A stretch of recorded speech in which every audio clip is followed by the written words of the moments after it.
After Superman's sister got it back in blood, the comic cut over to Jimmy Olsen looking through a telescope, discovering what he believed was a star falling out of the sky. So he informed Batman about it, and upon doing so, Batman asked Queen Lara for permission to go and investigate it with Alfred because he believed it was the beginning of Constantine's prophecy, stating that they must move quickly because their kingdom wouldn't be the only one to have noticed a falling star. He was right. The Metal Men of Magnus were already at the scene of where it landed, but Zala was there too, and when they tried questioning why she was on their territory, once again she snapped, slaughtering every single one of them in cold blood and in broad daylight without hesitation. Meanwhile, on Amazon Island, Lois informed Queen Hippolyta that King Jefferson was about to pay them a visit because someone killed his son Jacob, but she wasn't sure who. When he arrived, Diana and Philippus drew their weapons towards him for stepping on their land because it was forbidden for outsiders to do so. So Constantine invited them onto their boat where King Jefferson expressed how devastated he was. Hippolyta gave him her condolences but also asked him if he was responsible for having Jor-El assassinated. He fessed up right away, stating that he couldn't continue to ignore the threat that the elves posed on their world. Moments later, he revealed that Zala was the one who murdered Jacob, and Diana was outraged, saying that she would never do such a thing,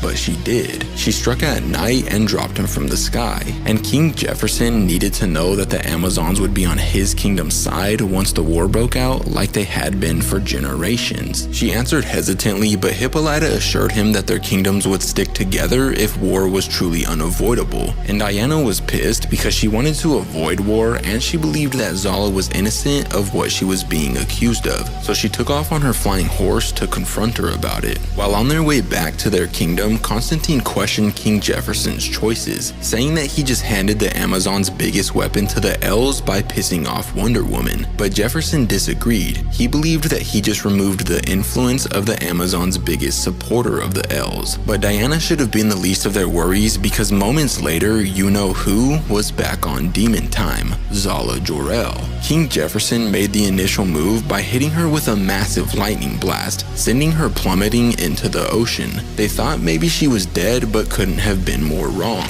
because not only was she still alive, but now she was pissed off. She destroyed the boat's mast and then snuck behind King Jefferson's back, stabbing him with a massive wooden stake, effectively killing him in the process. But before taking his last breath, he made Constantine promise that he would fight back against the elves, because if not, they would take over the world. Batman and Alfred were stunned upon making it to the star's crash site. They couldn't believe what had happened to the Metal Men, but they would soon realize that this so-called star wasn't a star at all. It was some sort of glowing stone. Obviously, we know it as kryptonite, but in this universe they had never come across it, so when Bruce was completely debilitated by it and not Alfred, they were confused. But Bruce theorized that it was because he was half Kryptonian, deciding that it was time to tell Alfred the truth about what he was. But Alfred expressed that he already knew and that it was time Bruce finally learned the truth. While Bruce and Alfred were sitting around a campfire, Bruce questioned his own tactics, stating that he'd spent so long capturing people with powers only to find out that he was one of them.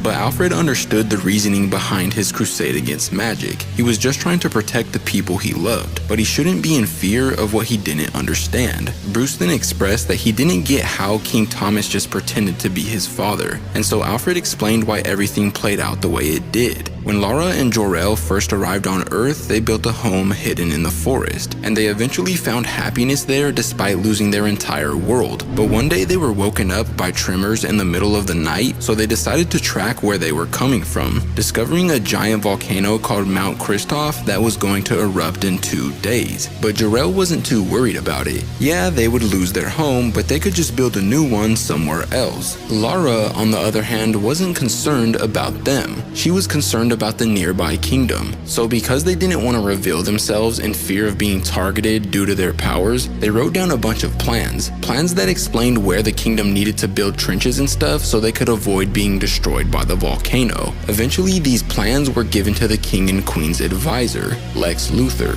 but he didn't believe them. He thought the whole volcano thing was nonsense, so instead of giving the plans to King Thomas and Queen Martha, he burned them. And because he burned them, they weren't prepared when the volcano actually erupted. So Jor-El booked it to the kingdom, furious that Luthor never said anything and informing King Thomas that the kingdom was about to be destroyed. But then Lara showed up, saying that her and Jor could still save them, but Martha and Thomas would need to watch Kal-El for them, and so they did it, revealing themselves and the power that they contained to the world and using those powers to save the entire kingdom. From that point on, they were viewed as heroes. They became best friends with Queen Martha and King Thomas, and the entire kingdom loved them. But then one night, Jor and Martha made a mistake that resulted in the birth of a goat, the Bat Goat. Jor and Martha felt horrible for their actions, and although at first Lara and Thomas were upset with them, eventually they found the strength to forgive them, but only because of Bruce. Thomas quickly fell in love with him because he wasn't capable of having kids himself, and so he raised him as if he was his own son. But then one fateful day, they were attacked by the Green Man. But who was the Green Man?